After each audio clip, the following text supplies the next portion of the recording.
नमस्कार मेरे प्यारे साथियों। जैसा कि आपको पता है कि मैंने ये एक सीरीज़ स्टार्ट करी है जिसमें मैं अपना बेस्ट ट्राई कर रही हूँ कि आप लोगों को सीटेट में आने वाले एग्ज़ाम जितनी भी थ्योरीज़ हैं मेनली वो हम कवर करें। ना सिर्फ theories but question papers also.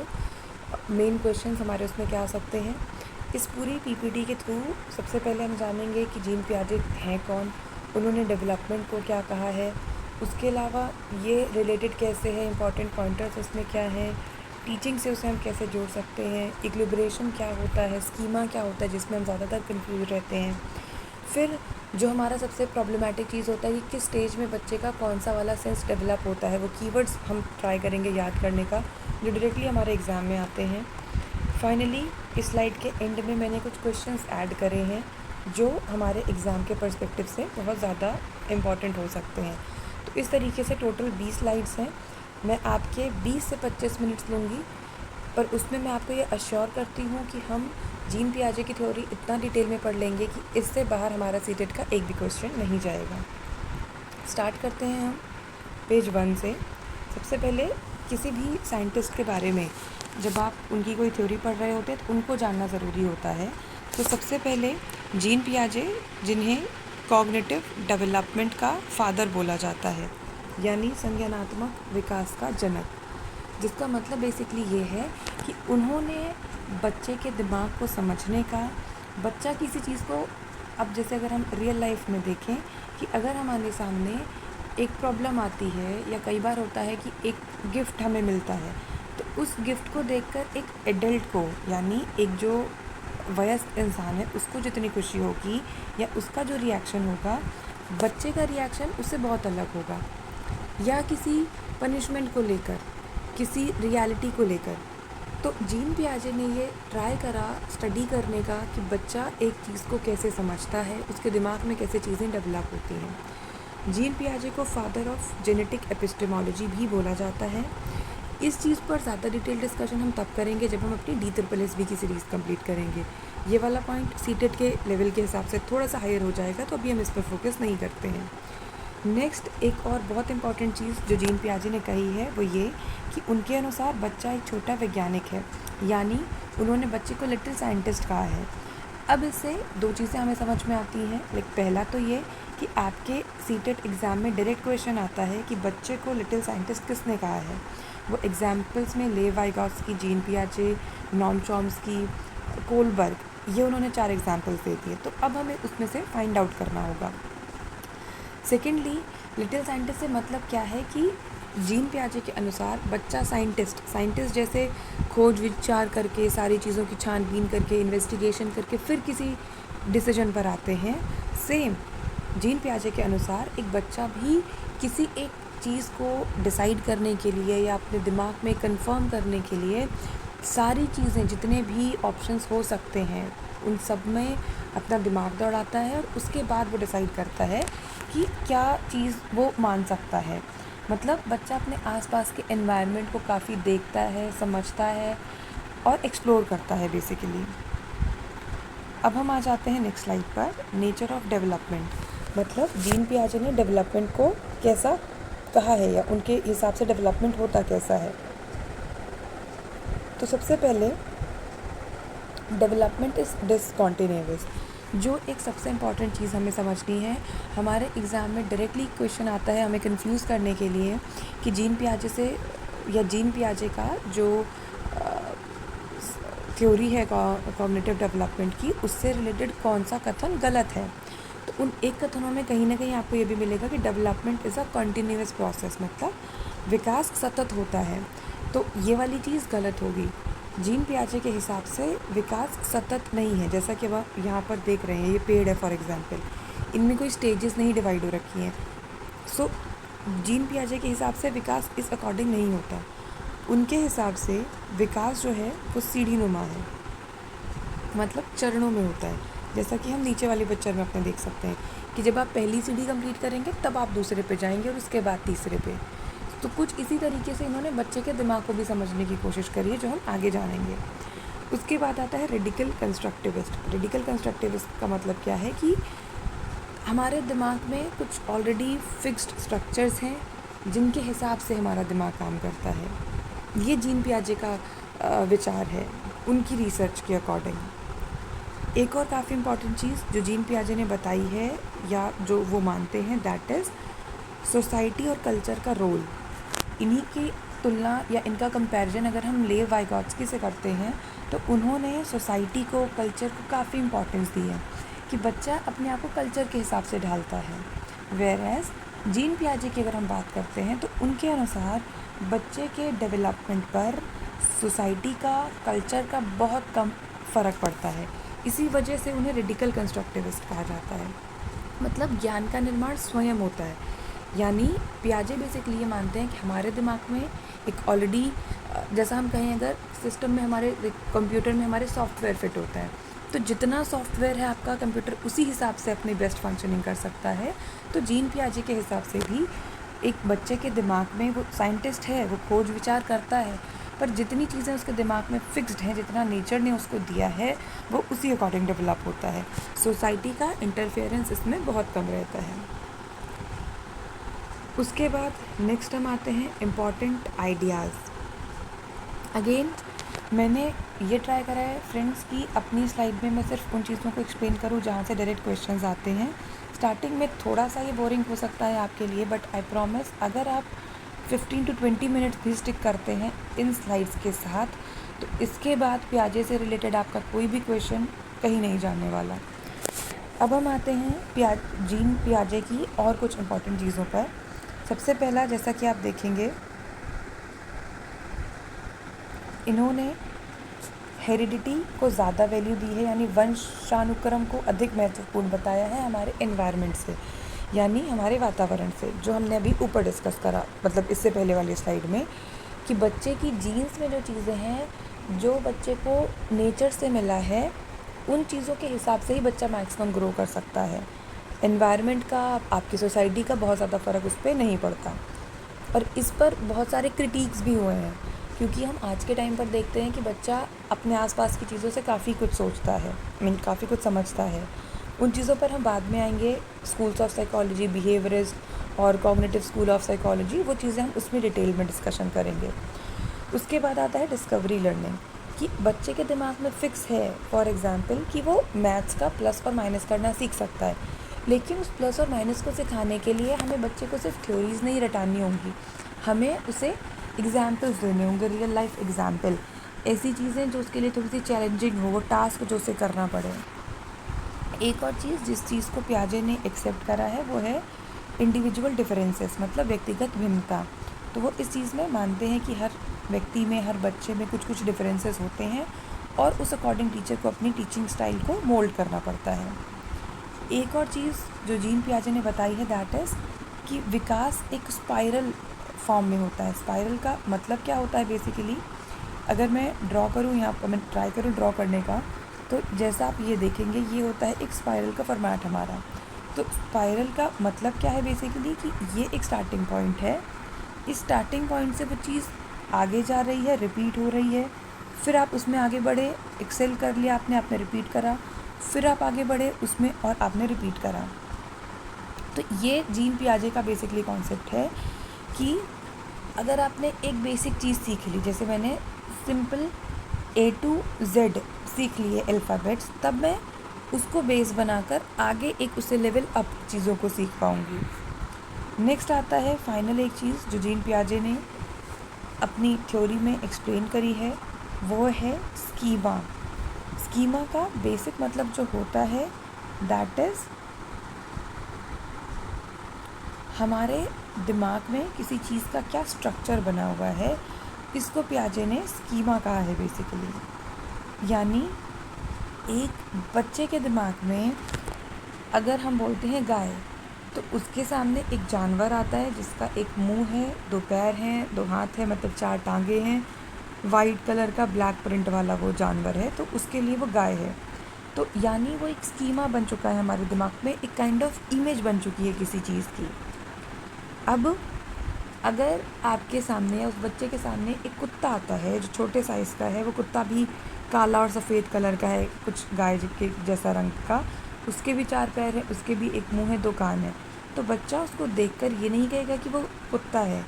उसके दिमाग में क्योंकि ऑलरेडी एक स्कीमा बना हुआ है, 4 पैर, 1 मुंह, 2 कान, काला और सफ़ेद कलर, गाय, तो बच्चा गाय बोलेगा उसे देखकर। तो इसे हम कहते हैं स्कीमा। फर्दर पियाजे ने बात करी है कि स्कीमा चेंज कैसे होता है और बाकी सारी चीज़ें। आई होप अब तक की चीज़ें आपको समझ में आ रही होंगी जो भी हमने डिस्कस करा है। अब हम आते हैं नेक्स्ट पेज पर, टीचिंग इम्प्लीकेशन। बहुत ज़्यादा डिटेल में हम इस पे नहीं जाएंगे, पर एज अ टीचर हमें समझना चाहिए कि किसी भी थ्योरी को आप पढ़ रहे हो तो सिर्फ एक एग्ज़ाम पास करने के लिए नहीं, अपनी टीचिंग में उसे इम्प्लीमेंट करने के लिए। तो एज अ टीचर जब हम रियल लाइफ में बच्चों को पढ़ा रहे होते हैं तो हमें ट्राई करना चाहिए कि हम बच्चे को प्रॉब्लम सॉल्विंग अप्रोच के थ्रू समझाएं। यानी किसी एक टॉपिक को समझाने के लिए आप बच्चे को समस्या दें, वो उसे सॉल्व करें और फिर हम सीखें। ये नहीं कि सिर्फ थ्योरीज़ रटाना। इसके अलावा लॉजिकल थिंकिंग पर फोकस करें। बच्चे को ऐसे टास्क दें जिसमें उसे सोचना पड़े, उसके एग्जिस्टिंग स्कीमा से हटकर उसके पास कोई चीज़ें आएँ ताकि वो अपने स्कीमा को मॉडिफाई कर सके और डेवलप कर सके। एक और चीज़ जिसकी बात पियाजे ने करी है, दैट इज़ ईगोसेंट्रिक स्पीच। इससे भी हमारे एग्ज़ाम में डायरेक्ट क्वेश्चन बनता है कि ईगोसेंट्रिक स्पीच की बात किसने करी है, या पियाजे के अनुसार ईगोसेंट्रिक स्पीच का मतलब क्या होता है। इसमें वो हमें 3 से 4 स्टेटमेंट देगा। इस वजह से भी हमें थ्योरी समझना ज़रूरी है फ्रेंड्स, कि हमें डिटेल्स पता हों। बिकॉज आज के टाइम पर पेपर आपसे सिर्फ ये नहीं पूछेगा ईगोसेंट्रिक स्पीच की बात किसने करी, पियाजे या वाइगॉट्स की, नहीं। ईगोसेंट्रिक स्पीच से जुड़े इन 4 कथनों में से गलत कौन सा है या सही कौन सा है, हमें वो छांटना होगा। तो अगर हम बात करते हैं, ईगोसेंट्रिक स्पीच का मतलब वो होता है कि जो बच्चा खुद से बात करता है ज़ोर ज़ोर से। आपने सुना होगा अक्सर बच्चे खुद से बात कर रहे हैं खेलते टाइम कि मैं गिर गया, मुझे चोट लग गई। बच्चों को ज़मीन पर अगर गिरते चोट लग जाती तो पेरेंट्स कई बार कह रहे होते हैं कि इसने मार दिया बच्चे को, बच्चा भी कह रहा होता है ज़मीन ने मुझे मार दिया। तो जब बच्चा किसी ऐसी चीज़ से बात कर रहा है, वो एनिमिज़म से भी मतलब से भी जुड़ा होता है, और वो सेल्फ टॉक भी, मतलब बच्चा खुद को गाइड कर रहा है, खुद से बात कर रहा है कि अब मुझे ये करना चाहिए। आपने कई बार देखा होगा बच्चे बैग पैक करते हुए खुद से बात कर रहे होते हैं कि अब मुझे ये करना है, कल मुझे यहाँ जाना है, कल ये मैम आएंगी स्कूल में, कल ये होगा, कल वो होगा। तो वो सारी चीज़ें, तो इससे बच्चे को आगे जाने के लिए गाइडेंस मिलती है और प्रेरणा मिलती है बेसिकली। पर पियाजे ने इसे ईगोसेंट्रिक स्पीच कहा है कि मतलब बच्चा अहमवादी होता है, यानी बच्चे के लिए सारी चीज़ों का केंद्र वो खुद है। मतलब अगर घर में कोई नई चीज़ आ रही है तो वो उसको मिलनी चाहिए, या अगर कोई डिस्कशन हो रहा है तो उससे रिलेटेड हो, मतलब इम्पॉर्टेंस दे बेसिकली सब बच्चे को। तो इस वजह से पियाजे ने इसे अहम केंद्रित या आम केंद्रित भाषा या ईगोसेंट्रिक स्पीच कहा है। एक और चीज़ जिस पर पियाजे ने फोकस किया है, दैट इज़ इक्विलिब्रेशन, मतलब संतुलन की प्रक्रिया। तो जैसा कि हमने देखा था सबसे पहले स्कीमा, यानी हमारे दिमाग में किसी एक चीज़ को लेकर, या बच्चे के दिमाग में बेसिकली किसी एक चीज़ को लेकर एक एग्जिस्टिंग स्कीमा बना होता है।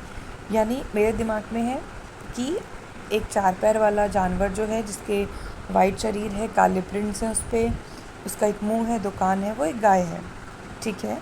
तो ये हो गया हमारा स्कीमा।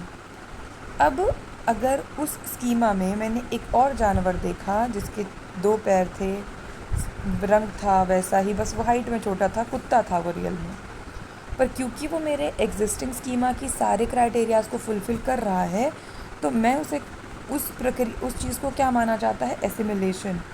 एसिमिलेशन को आप इजीली कनेक्ट कर सकते हैं एज इट इज़ से। मतलब अगर कोई पुरानी चीज़ आपके दिमाग में थी, एक नई चीज़ को उस बच्चे ने देखा और वो नई चीज़ पुरानी चीज़ वाले रूल्स पर खरी उतरी, तो वो चीज़ बच्चे के पुराने स्कीमा में फ़िट हो जाएगी, यानी उसे हम एसिमिलेशन बोलते हैं।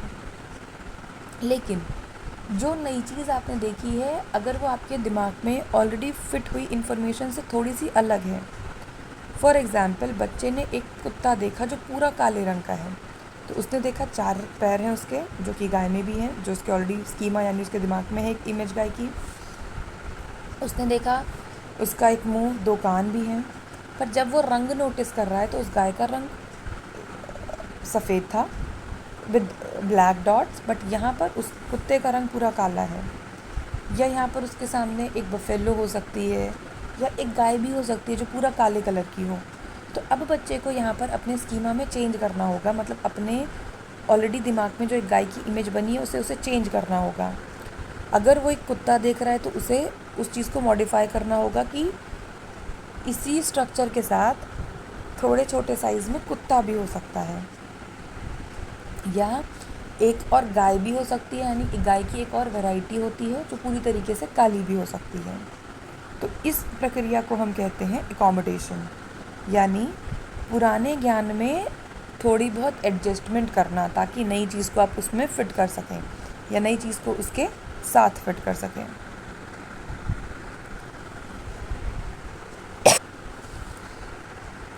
अब हम आते हैं स्टेजेस।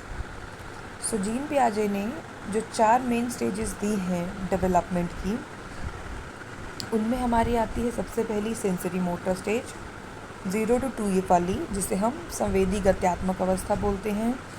मैं आपको ये रिकमेंड करूँगी दोस्तों कि हम इंग्लिश में ही नाम याद कर लें, वो थोड़ा सा इजी हो जाता है। इसके अलावा सेकंड प्री ऑपरेशनल, जो हमारा 2 से 6 साल वाली एज होती है। उसके बाद आता है कंक्रीट ऑपरेशनल, जो हमारी 7 से 11 साल वाली एज होती है।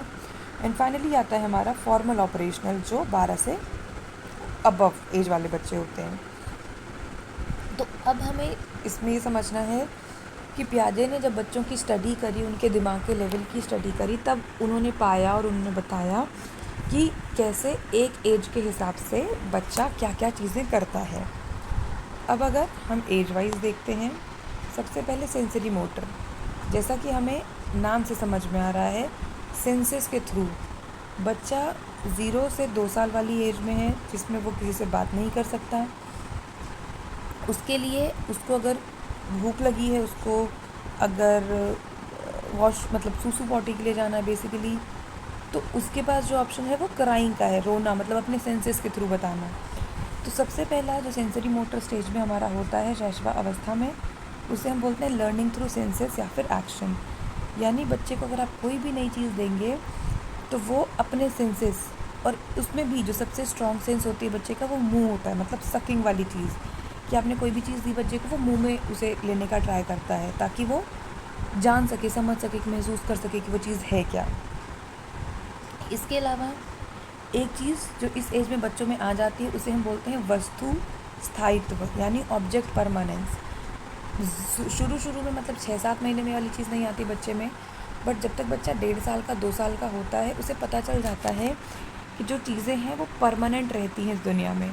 जैसे अगर आप एक 6 महीने का बच्चा है, उसके सामने आपने खिलौना रखा, वो रो रहा है उस खिलौने के लिए, खिलौना बच्चे की आंखों के सामने से आप हटा देंगे, उसके बाद वो नहीं रोएगा 5-10 मिनट के बाद। क्यों? क्योंकि उसे उसके सामने नहीं है वो चीज़।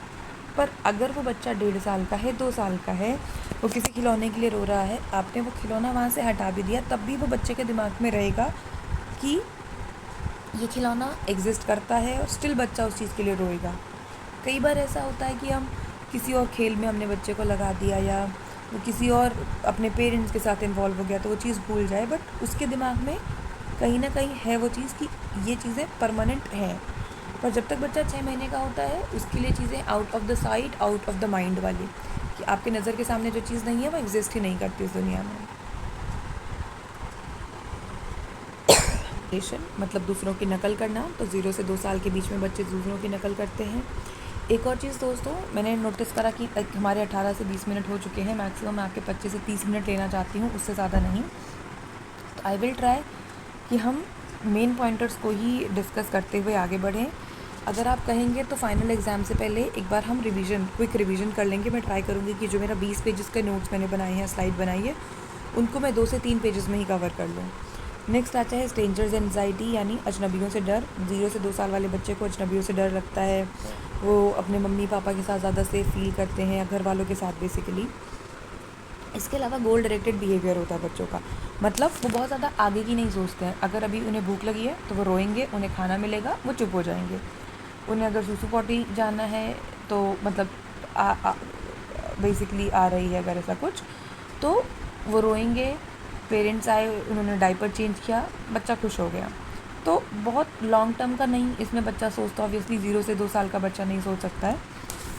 तो गोल डायरेक्टेड बिहेवियर है, मतलब उसको जो चीज़ चाहिए वो रोएगा उसके लिए, चिल्लाएगा, वो चीज़ उसको मिल जाएगी और वो संतुष्ट हो जाएगा।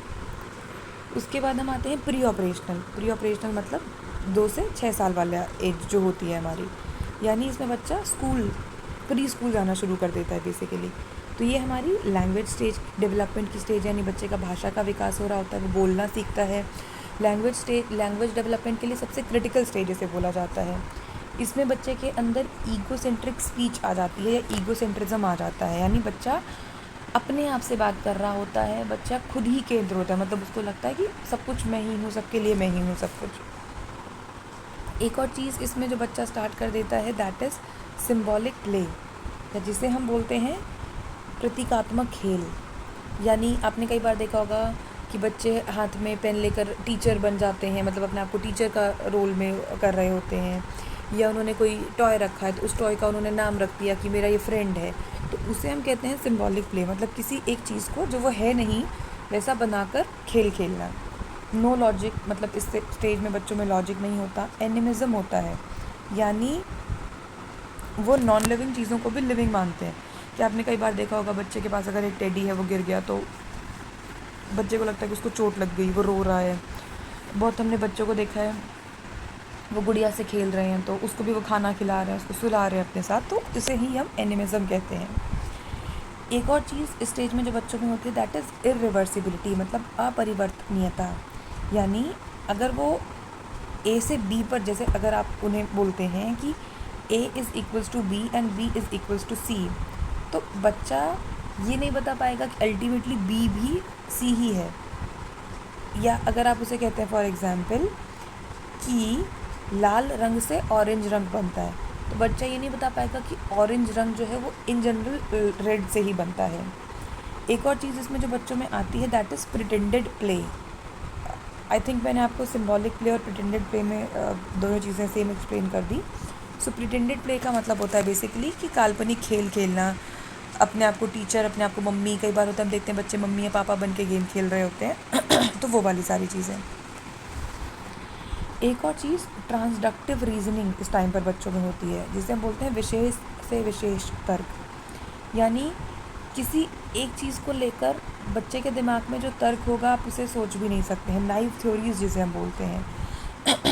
कि फॉर एग्ज़ाम्पल हमने देखा है आप एक कार में बैठ के जा रहे हैं तो बच्चा कहेगा वो चाँद मेरे साथ साथ जा रहा है, मतलब क्योंकि आपको कार से बाहर चाँद दिखाई दे रहा होता है, या ये सड़क मेरे साथ चल रही है।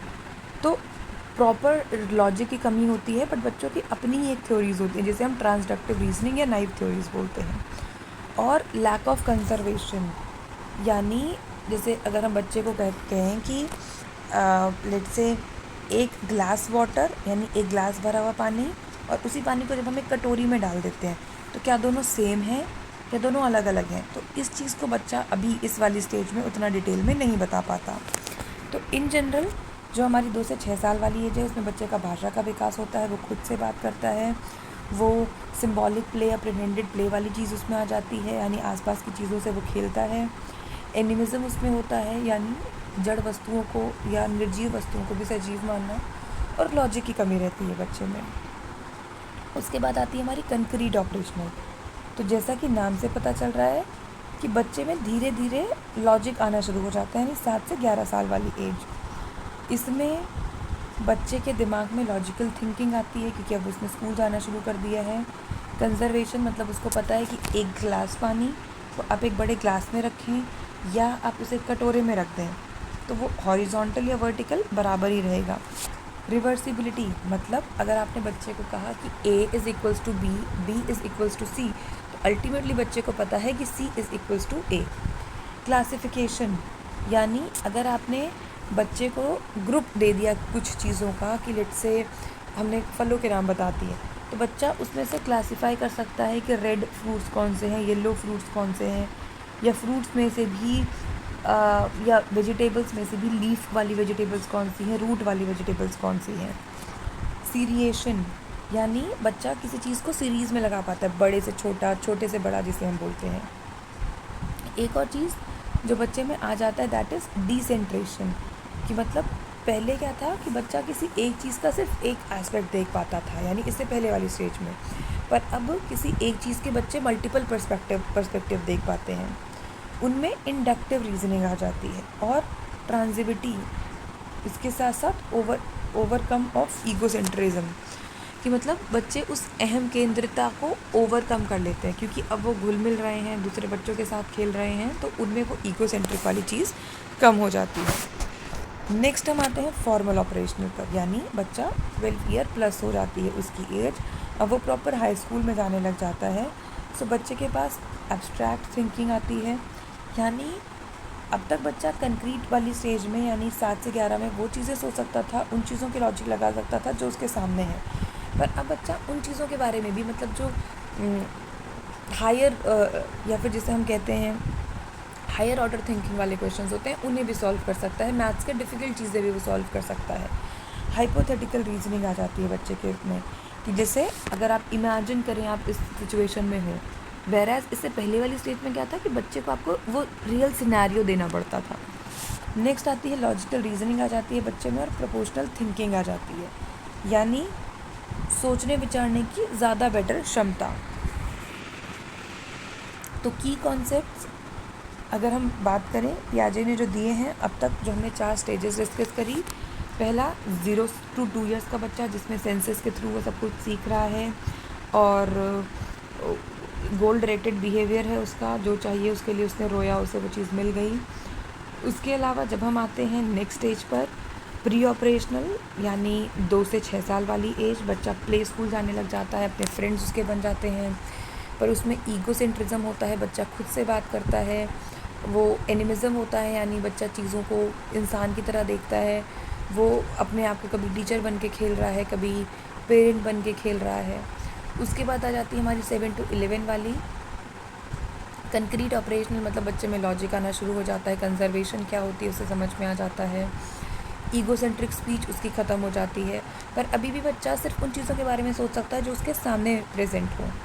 फाइनली आता है हमारा फॉर्मल ऑपरेशनल, जिसमें बच्चा उन चीज़ों के बारे में भी सोचने लग जाता है जो उसके सामने प्रेजेंट नहीं होती हैं। पियाजे ने जो मेन कॉन्सेप्ट्स दिए हैं, पहला ये, उनके हिसाब से डेवलपमेंट पहले आता है, लर्निंग उसके बाद में होती है, क्योंकि वो हेरिडिटी को ज़्यादा इंपॉर्टेंट मानते हैं इस वजह से।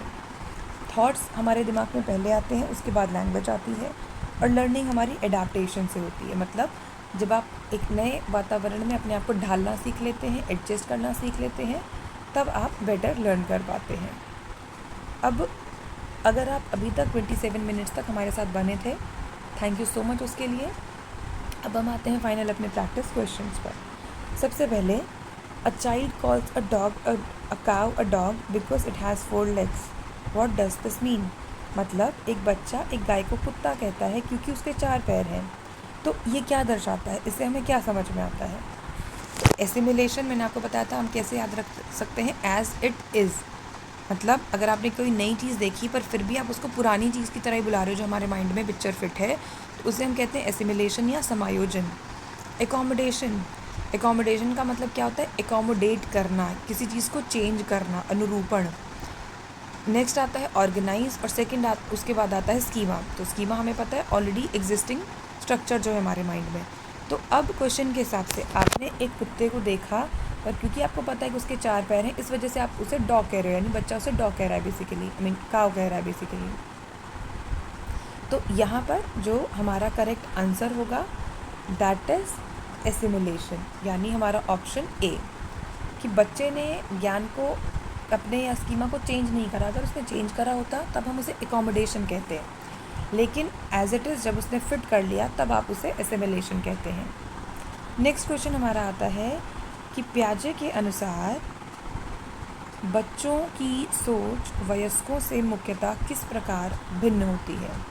मतलब अकॉर्डिंग टू पियाजे children's thinking differ from adults mainly in, यानी अभी हमने डिस्कस करा था कि बच्चे की दिमाग या बच्चे का सोचना पेरेंट्स के सोचने से या बड़ों के सोचने से क्वांटिटी में डिफ़र करता है, मतलब मात्रा में, या स्पीड में, या क्वालिटी यानी प्रकार में, या फिर मेमोरी में। तो सबसे पहला स्पीड, सोचने की स्पीड कैसे किसी की अलग हो सकती है, तो ये ऑप्शन हमारा इसमें से माइनस हो जाता है। नेक्स्ट आता है मेमोरी, क्योंकि हम सोचने की बात कर रहे हैं तो मेमोरी अगेन हमारा ऑप्शन नहीं आया। अब मेन ऑप्शंस जो आपके पास दो बचे हुए हैं, दैट इज़ ईदर क्वांटिटी और क्वालिटी। तो हमारा जो मेन आंसर होगा दैट इज़ क्वालिटी, कि बच्चे की सोच अपने बड़ों से मेनली क्वालिटी में डिफरेंस करती है, कि मतलब किसी एक चीज़ को लेकर आपका क्या विचार है।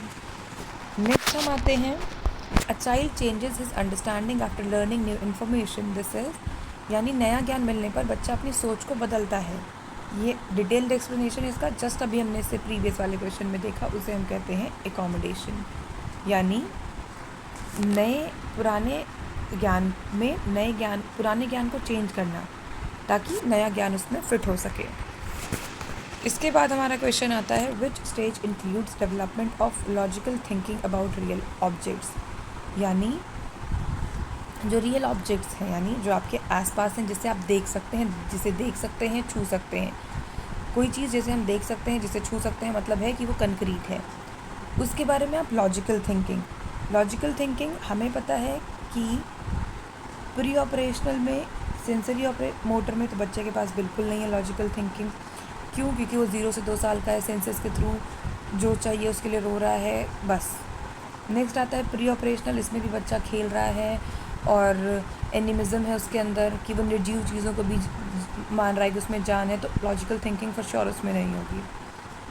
लॉजिकल थिंकिंग मतलब एग्जैक्ट लॉजिक, क्योंकि प्री ऑपरेशनल में भी बच्चे के पास अपने ही लॉजिक होते हैं किसी चीज़ के, बस हाँ वो दुनिया से अलग होते हैं। तो किसी रियल ऑब्जेक्ट के बारे में सोचने की क्षमता आप में आती है कंक्रीट ऑपरेशनल स्टेज में। और हमारे सेशन का जो लास्ट क्वेश्चन है, that is a child talks loudly to himself while playing. This is called, यानी एक बच्चा खेलते टाइम खुद से ही ज़ोर ज़ोर से बातें करता है, इसे हम क्या कहते हैं? तो ये हमने बहुत अभी स्टार्टिंग में डिस्कस करा था, इसे ईगोसेंट्रिक स्पीच कहा है पियाजे ने, जो बच्चा खुद से डिस्कशन कर रहा होता है। So thank you so much friends, अगर आप अभी तक इस वीडियो में बने रहे, मैं अपना बेस्ट ट्राई कर रही हूँ कि जितना मैं आपको अच्छे से एक्सप्लेन कर सकूँ। प्लीज़ आप मुझे बताएं मेरे कमेंट्स में लिखकर कि अगर आप इसमें कोई भी इम्प्रूवमेंट चाहते हैं, कोई भी आपका फीडबैक है। इसके अलावा next session I will make sure कि हम जिसमें और क्वेश्चंस कवर कर रहे हैं पियाजे की थ्योरी से रिलेटेड, जो सीटेट में आते हैं, देन अब उसके बाद हम आएंगे नेक्स्ट थ्योरी पर। Thank you so much for your time.